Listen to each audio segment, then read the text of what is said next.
Hello! In today's video I will be making an ecosphere with a great biodiversity.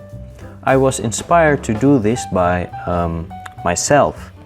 In particular by two recent videos. The 2-year update on the spring ecosphere, where I talked a lot about the balance in a closed ecosystem and how it trades biodiversity for efficiency, and also by the video on the tadpole aquarium, because the pond I visited for that project appeared to be quite biodiverse. So here I am back at that same pond, which is now covered with duckweed. I tried opening a portal in the layer of duckweed to expose the life beneath, but the gap is being closed by a crushing green force. Let's collect some soil for in the ecosphere.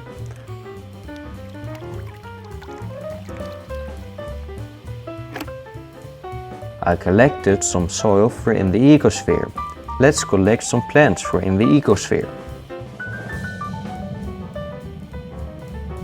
Oh yeah, there are some very nice plants for in the ecosphere. So here we have a very beautiful empty 10-liter 2.5 gallon glass jar.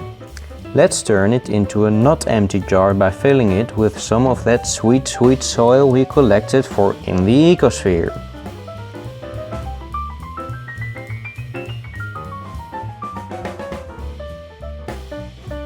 Boom.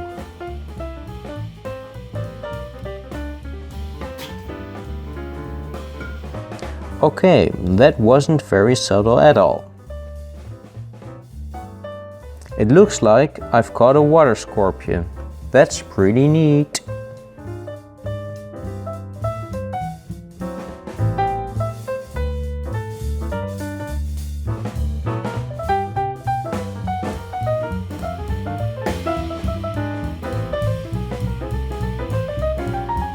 It also looks like my subtle method of throwing dirt in the jar has left some marks. So I think I'm going to fill it up off camera. So the dirty deed has been done. You can already see the water clearing up. Okay, well maybe not if I hold the camera like this. I always think it's really cool to see that it also happens in the droplets of water on the glass.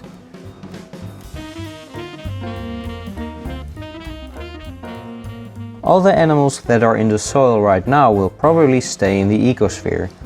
But because I want to have control over the amount of other animals that will go in this closed ecosystem, when I can actually see something, I will fill it up with cycled aquarium water for now, because it's safe and doesn't contain any animals other than microbes. These are the plants I selected for the closed ecosystem. If you didn't know it already, I have a thing for aquatic plants. These are the plants we got from the pond. I don't really know the species. This is Pogostemon stellatus octopus. These are Vallisneria, which as we know from the spring ecosphere can grow in ecospheres. Then we have Calitriche palustris or water starwort. Next up is Hygrophila polysperma. Then we have a kind of Elodea. I'm not sure which exact species it is though, but there are only 6. Then we have Limnophila sessiliflora, also known as Ambulia, which died in the spring ecosphere, but it is still alive in the 1/2/3/4000 subscriber special. So that will be interesting to follow. Next up is a big fat crypt, Cryptocoryne ventii. Probably. There are 76 known species of Cryptocoryne. Then there's water mint, Mentha aquatica. Unfortunately, I had very little to spare, so I hope this will manage to grow. Here are 2 more mystery plants. And this is going to be the centerpiece, Hygrophila corymbosa siamensis, or giant hygro. Water scorpions aren't dangerous to humans at all, but they will bite if they feel threatened, so I'll have to make sure not to do that. Let's plant.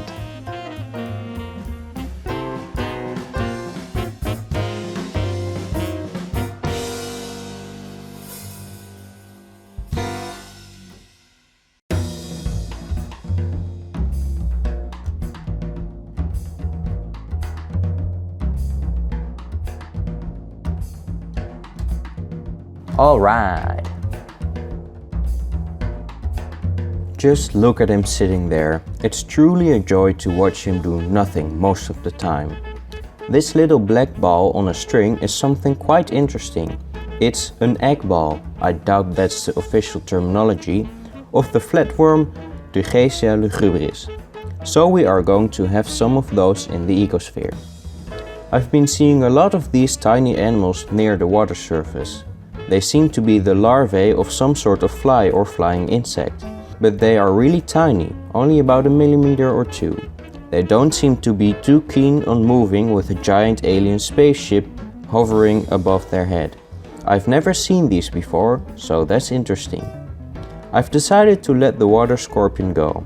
I did think it could survive in here for quite a while, but I want to give the smaller organisms a fighting chance in the beginning. So first, let's return our little predatory insect friend back home.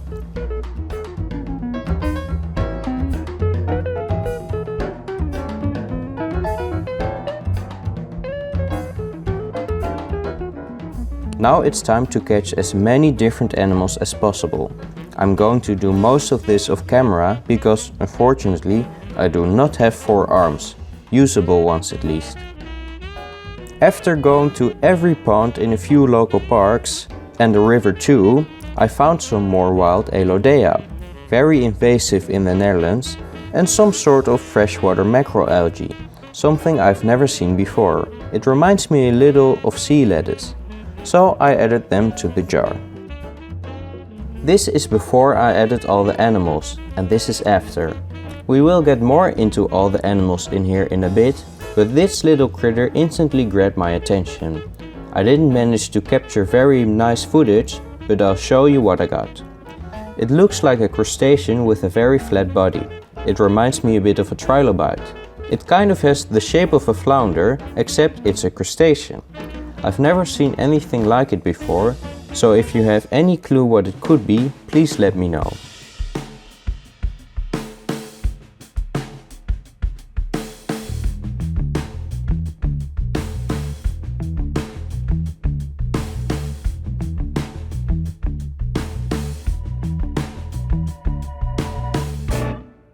Something I also noticed was a surprising lack of tubifex, and of course, that's unacceptable. We want boogie worms. We want boogie worms. We want boogie worms. We want boogie worms. Luckily, I know where you can find some. Every time I collected soil here, I've caught some. After making sure there were indeed tubifex present, I spread out the dirt on a large plate. That way the soil layer was very shallow and I was able to suck them out.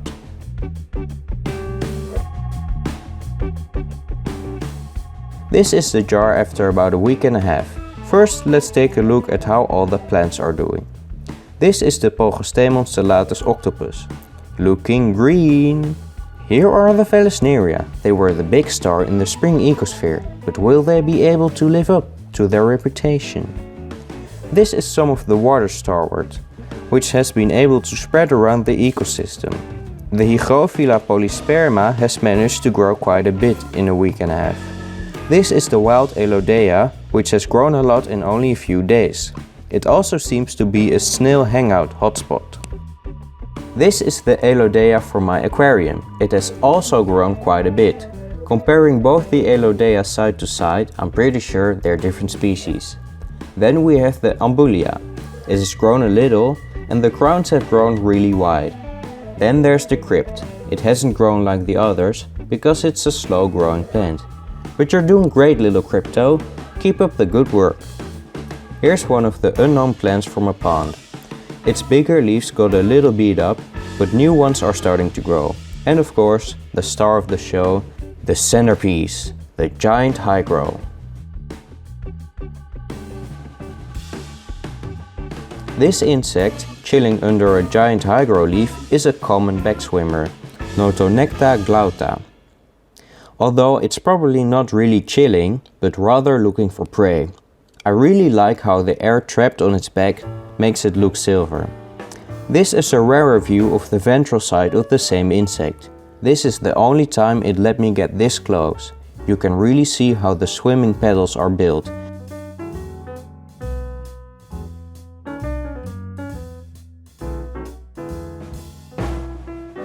and also the hairs on its body used to trap air. This is another back swimmer, a little bit smaller than the other one and probably closely related. However, I haven't been able to figure out what exact species it is.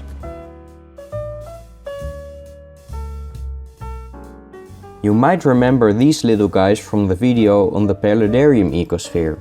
I talked about how I couldn't figure out what species it was. It couldn't be a Pleiadae because it was too flat, and it couldn't be a Coryxidae because it was too small. Well, I finally solved the mystery, but first a word from our sponsor. Have you ever had the problem of filming your table way out of focus? Well, fear no more, because you shouldn't be filming your table in the first place. You should be paying attention. Now offering 20% of a 3-year plan. I was trying to identify them again when I noticed that they didn't have any wings or back shields on their back. Meaning they can't be adults. And what do you know? They look exactly like Coryxidae nymphs. Meaning they probably are Coryxidae nymphs. There's a few of them in the jar. When they grow up, they'll turn into boatmen, probably Coryxa punctata or Cigara striata, which both stay quite small. This little critter is one I've been trying to get on camera for days, but we'll get him one time. I can feel it. There are quite a lot of Daphnia swimming around in the soon-to-be ecosphere.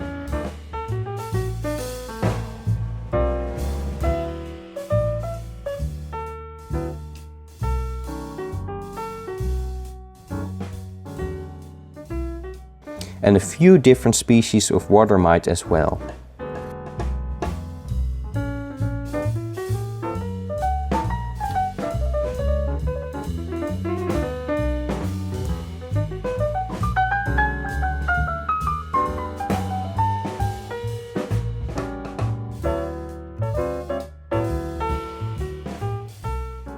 I believe there's a few species of copepod present, and I'm sure Cyclops are one of them.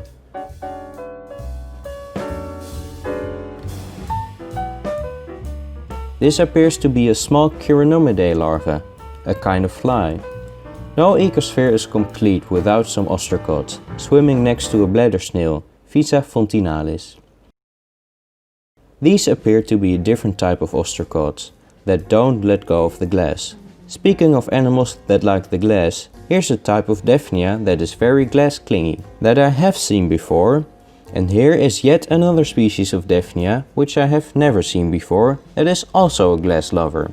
I must add that I have seen these swimming at the water surface as well.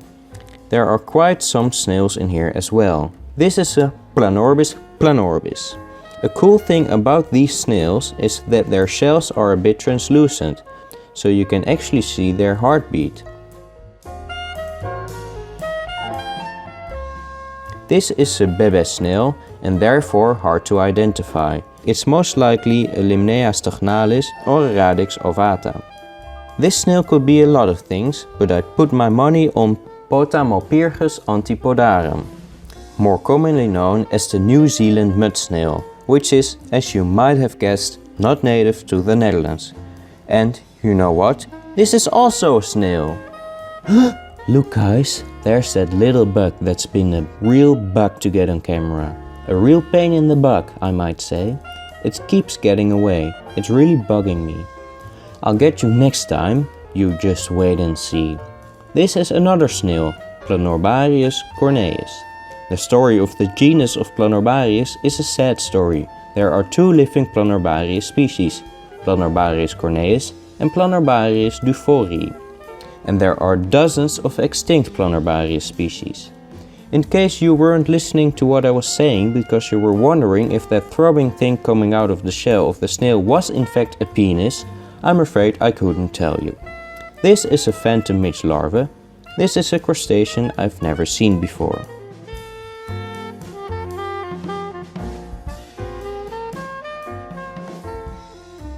The duckweed has been loving its environment. Since we have floating plants anyway, why not add water cabbage, Pistia stratiotis? And why don't we also add some water sprangles, Salvinia minima, a floating fern?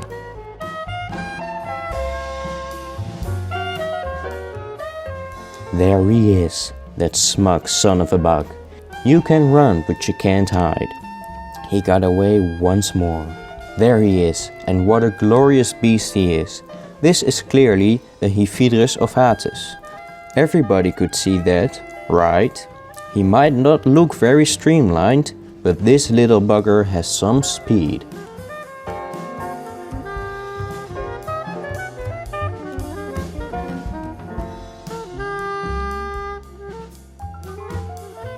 I think that now is about the right time we turn this ecosystem into a closed ecosystem by adding an airtight lid. Ecosphere complete. There were some more animals that I did see in the ecosphere but haven't been able to film, like aquatic isopods and Gomeris for instance. I'm sure they'll show up in a future video. Wait, what's that music I hear? Oh right, I almost forgot. We have boogie worms, yeah baby! The tube effects are here to party.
Slow-mo.